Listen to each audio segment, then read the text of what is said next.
അങ്ങനെ 2024 ജനുവരി ഫെബ്രുവരി ഒക്കെ കടന്നതായി ഇന്നിപ്പോൾ മാർച്ച് 1 എത്തി നിൽക്കുകയാണ്. ഇനിയിപ്പോൾ കുറച്ച് ദിവസം കൂടെ കഴിഞ്ഞാൽ നമ്മളൊക്കെ അങ്ങോട്ട് ഫ്രീ ആവുകയാണല്ലേ. ഉദ്ദേശിച്ചത് മനസ്സിലായില്ലേ? എക്സാമിൻ്റെ അടി ബഹളം അതൊക്കെ കഴിഞ്ഞു. പിന്നെ രാവിലെ എഴുന്നേൽക്കണ്ട, ടിഫിൻ വേണ്ട, ലഞ്ച് വേണ്ട. അതായത് രാവിലെ തന്നെ കേട്ടോ ലഞ്ചും ടിഫിനൊക്കെ വേണം.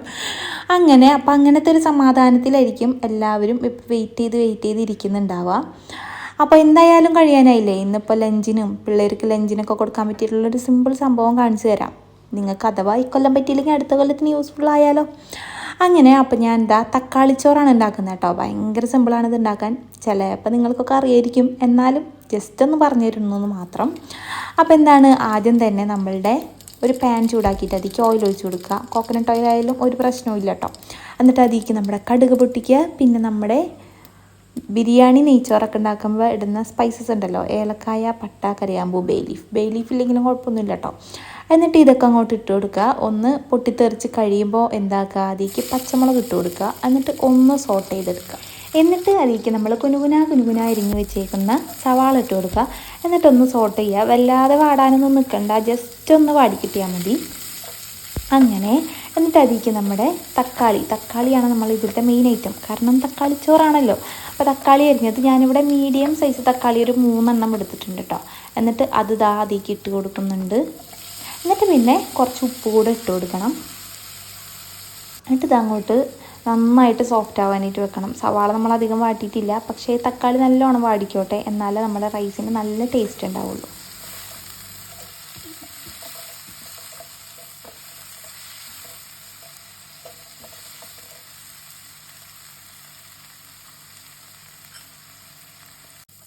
അപ്പോൾ നമ്മുടെ തക്കാളി ഇവിടെ നന്നായി വാടി വന്നിട്ടുണ്ട്. ഇനി ഇതിലേക്ക് മഞ്ഞൾപ്പൊടിയും കുറച്ച് മുളക് പൊടി ഇട്ട് കൊടുക്കുക. മുളക് പൊടി ഇടുമ്പോൾ ഭയങ്കരമായിട്ട് ശ്രദ്ധിക്കണം. കാരണം ഒന്നാമത് ഞാൻ കാശ്മീരി മുളക് പൊടിയാണ് ഇടുന്നത്. എന്നിട്ട് പോലും ഇത്ര ഇട്ടിട്ട് പോലും അത്യാവശ്യം എരിവുണ്ടായിരുന്നു. അപ്പോൾ കുട്ടികൾക്കൊക്കെ കൊടുക്കുമ്പോൾ നല്ലോണം എരിവ് കുറച്ചതിന് ശേഷം മാത്രം ഇട്ട് കൊടുത്താൽ എരിവ് നല്ലോണം കുറച്ചിട്ട് മാത്രം ഇട്ട് കൊടുത്താൽ മതി കേട്ടോ. നല്ലോണം ഒന്ന് സോട്ട് ചെയ്തെടുക്കുക.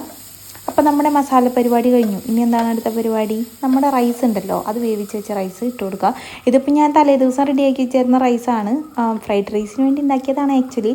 ഫ്രൈഡ് റൈസ് മുഴുവനായിട്ട് വേണ്ടി വന്നില്ല റൈസ്. അപ്പോൾ ബാക്കിയുള്ളത് അങ്ങനെ എടുത്ത് ഫ്രിഡ്ജിൽ വെച്ചിട്ടുണ്ടായിരുന്നു. അപ്പോൾ അതുകൊണ്ട് തക്കാളി ചോറ് ഉണ്ടാക്കാമെന്ന് വിചാരിച്ച് അങ്ങനെ ഉണ്ടാക്കിയതാണ്. അപ്പോൾ ഞാൻ അതിട്ട് കൊടുക്കുന്നുണ്ട്. ഇത് നമുക്ക് ഏത് റൈസ് വേണമെങ്കിലും എടുക്കാം കേട്ടോ. എൻ്റെ കയ്യിൽ ഇപ്പോൾ ഫ്രൈഡ് റൈസിൻ്റെ റൈസാണുള്ളത്. നിങ്ങൾക്ക് സാധാ നമ്മുടെ ചോറ് വെക്കുന്ന കുത്തിരിയോ മട്ടരിയോ ഒന്നല്ലേ, അങ്ങനത്തെ സാധാ ചോറിൻ്റെ അരി എടുത്താൽ മതി, നോ പ്രോബ്ലം. മിക്സ് ചെയ്ത് കൊടുക്കാം. ഞാൻ ആദ്യം തന്നെ ഒരു ഇത്തിരി ഇട്ടുള്ളൂ, മോനക്ക് ആവശ്യമായിട്ടുള്ള മാത്രമേ ഇട്ടുള്ളൂ. അപ്പോൾ നോക്കിയപ്പോഴാണ് നല്ല എരിവ് കണ്ടത്. അപ്പോൾ പിന്നെ ബാക്കിയുള്ള മൊത്തം റൈസ് അങ്ങോട്ട് ഇതിലേക്ക് എടുത്തിട്ട് മിക്സാക്കി. പക്ഷേ ടേസ്റ്റിന് വ്യത്യാസമൊന്നും ഉണ്ടായിരുന്നില്ല, നല്ല ടേസ്റ്റ് ഉണ്ടായിരുന്നു കേട്ടോ.